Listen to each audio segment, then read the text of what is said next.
Hey guys, MGH here and welcome to episode 6 of my Schalke career mode, and this is a very important episode. 1, you're going to find out who I have in the Champions League group stages, and it's crazy, I'm just saying that now. 2, we have Bayern Munich in the Bundesliga, and 3, my new strikers are going to be going head to head.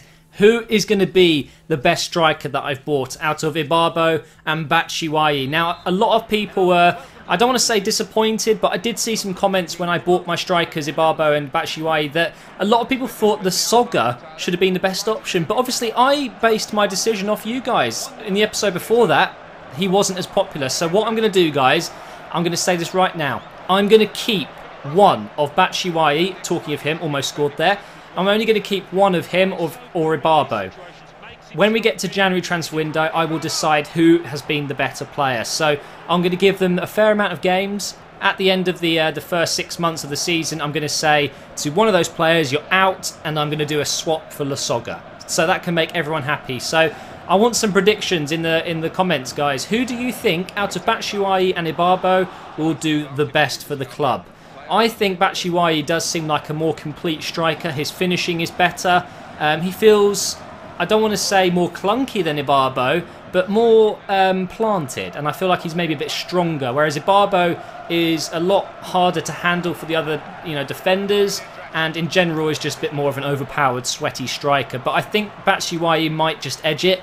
We'll see how things pan out. But I do really want to get La Soga in the January transfer window, so we'll have to do a swap there. But anyway, the reason I'm talking about this now is because this match you're seeing is bloody boring. It's 0-0. Towards the end of the match here, I kind of just gave up. I went for this last final attack, and you're going to see what happens. But it was just one of those games where no chances came around, really. Look at Hazard. He's such a boss on the ball. And Maya out on the left, Deulofeu out on the right, because Farfan is currently injured for a couple of weeks. And obviously Deulofeu is the last signing I made. And what a signing he's going to prove to be. I'm sure, guys, you guys will really appreciate how good he is in the coming episodes. I've recorded quite a fair bit into the season already, and he does some great shit for the team, that's for sure. But that game finished 0-0, and are you guys ready to find out who I have in my Champions League group?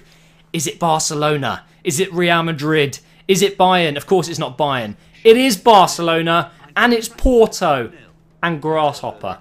Okay, bit random. But Schalke will be playing Barcelona and Porto in the group stages, and that is, I think, one of the toughest draws I could have got, because Barcelona, we know obviously they are very, very good, especially in FIFA. The likes of Messi up front, Iniesta in midfield. It's going to be very difficult to play against them. And Porto have a very strong side in FIFA. So, you know what? I'm definitely not favourites to progress.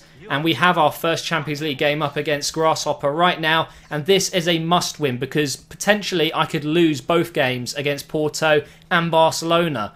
Now, obviously, I'm going to have to beat one of them if I want to progress. And who will it be? Who will I play well against? Who will I play bad against? Let's just say this first match against Grasshopper is interesting, to say the least. It's a tough group. It really is. And, I was hoping to get, not so big teams. Obviously, you're going to get one of the big boys, potentially from any of the leagues. But obviously for this match against the Grasshoppers, I was going with a slightly weaker side. You can see I'm playing reserve players like Sobotka here. We had Inan coming in. Goretzka is going to go out on the right side. Clemens playing on the left. And I take a little while here to decide who I want to play as my central attacking midfielder. I think I go with Hazard in the end. Let's have a look. Yes, I do indeed. And Batshuayi will be starting this game here. Or Mishi for short. His first name is Mishi. Apparently that's what most people call him, because Batshuayi is such a retarded name to say. But I quite like saying Batshuayi. And talking of him, he missed another chance there, just unable to squeeze it in. This keeper is going to be in form for the rest of this game. Let's just say that. He is absolutely insane.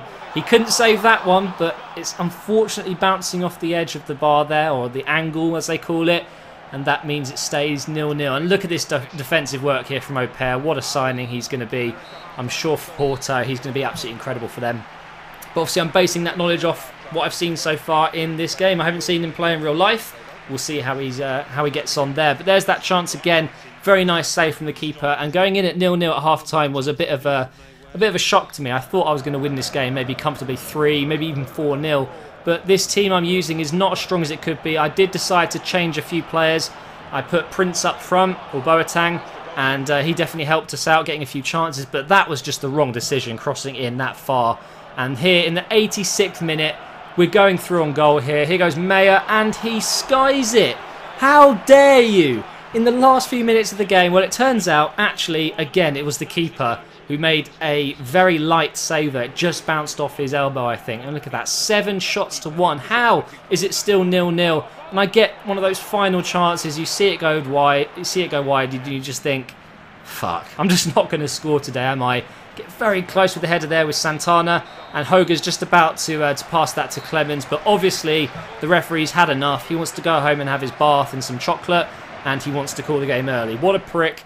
We've drawn our first, our first Champions Cup game, which is a real shame because if you look at the fixtures we've got coming up, look at that. We've got Dortmund, Barcelona, Porto, and now we've got Bayern. So very, very tough fixtures. And drawing 0-0 against the Grasshoppers was not what I anticipated. So I went into this game thinking, all right, we're going to take it easy. We're going to play possession football because that's what Bayern like to do. And straight away, literally in the first minute, I lose the ball. You guys know what's going to happen here. They've passed it to Suarez, who they signed for something crazy like 50 million. He's through on goal. He doesn't score, but it bounces. A really lucky, fluky goal there, right into Lahm's path, and he stabs it into the net. And that's it. Like, straight away, guys, I'm thinking, fuck. I've said to myself, right, stay calm, get possession, and they will not win this game. And I was thinking there's no chance I'm going to get back from this. 1-0 down in the first few minutes. They're probably going to make it 2-0 in a minute. But then I thought to myself, you know what? They have lost games at home. They lost to Arsenal a couple of seasons back. Yes, of course, I'm going to mention that, being an Arsenal fan. And straight away, that pep talk gave me a bit of a boost. And look at that from Deulofeu. Him and Farfan are very competent wingers. I'm going to be switching between them both. But when Farfan's injured like he is right now, putting Deulofeu on is definitely not a bad thing. He can score some incredible goals, and that is one of them. Look at the swerve on this. Bending outwards and then inwards on the way in. Beating the best keeper in the game, Neuer. Best keeper in the world, I think, along with Courtois. And that meant at half-time, we did get even, and it's 1-1. That is nice to see. I really did think that once we went 1-0 down, that's it. We're going to be struggling getting back from this, because Bayern have one of the best teams in the game. They're so difficult to break down. That is an awesome stadium. It is absolutely beautiful, isn't it? Especially when it lights up at night. But anyway, I felt more confident going into the second half. But I tell you what, they were all over me. I was struggling so much to defend against some of their players, Goetze being one of them. Very lucky indeed here. Fairman was just in the right place there from Suarez's header. And talking of Suarez, what a dickhead. He bit Chiellini. He's bit players 3 times in a row. What is going on? Ban the bastard. I'm not going to get into that now. I might make a separate video about Suarez, actually. If anyone's interested, leave a comment below, because maybe it's time I had a little discussion about Suarez and get you guys involved as well, because what he did was disgraceful yesterday. But anyway, back into the game here. It's the 90th minute. Surely not, guys. Surely not. Nope, we've lost the ball there to Robin. Oh, he's been tumbled down. What a shame. Kovacic is going through. The 12 million man. Oh, wow, what a finish. In the 90th minute, he has paid off his transfer fee for me. Beating Bayern in their home stadium is... oh, that is beautiful. I was so happy. I was actually shocked. I was speechless. I was thinking, how the hell did I get through Alaba there? And how did I beat Neuer? Why didn't he come off his line more? I don't get it. I just bowled over Robin, ran past Alaba, and I finished it perfectly into the bottom left corner. And that is an absolutely outstanding finish from a midfielder. And there we go. And at this point, I was like, no, this hasn't happened. I need to check the stats just to prove that I've actually beaten Bayern here. This is absolutely insane. And you can see it was so tight. That game was pretty insane. And technically, Bayern did have better stats. But I tell you what, stat matters, and that is the goals. Lol, Bayern, you just got smashed, mate. Well, maybe not smashed. But anyway, we beat them. And now we go into a game against Hamburg, the old club of La Soga. And we're going to try and beat them now, because we started off badly in this episode. You know, 2 0-0 draws in a row, struggling to score, struggling to defend. And although we got clean sheets, there were some chances there that maybe they shouldn't have been happening. And in this game, we really did want to go powering through this team, scoring goals. And Batshuayi scores an absolute perler into the bottom. Well, was it the middle left of the net, near post OP, and it was a smashing finish. And again, turns the defender here, and this, boom, right into the top left corner. One of my best finishes so far in this series. Just take a look at the replay of this. This is an absolutely stunning goal. The power he gets behind it, yet it's perfectly in the corner. No keeper in the world is saving that. But obviously, I'm a shit defender in this game, and we give away a stupid goal. And then in the 90th minute, this is what happens when you score against Bayern in the 90th minute. I thought that was going out. I stopped. You can see there with my right back. Crosses it in. I'm just about to clear it, but no. Çalhanoğlu scores a 90th minute AIDS header. There you go, guys. I drop points, even though I've just beaten Bayern using that same technique, scoring a 90th minute. What can I say? But that is the end of the episode, guys. If you've enjoyed this episode, can we hit 3,000 likes? I'd really appreciate that. And I will see you in the next episode soon.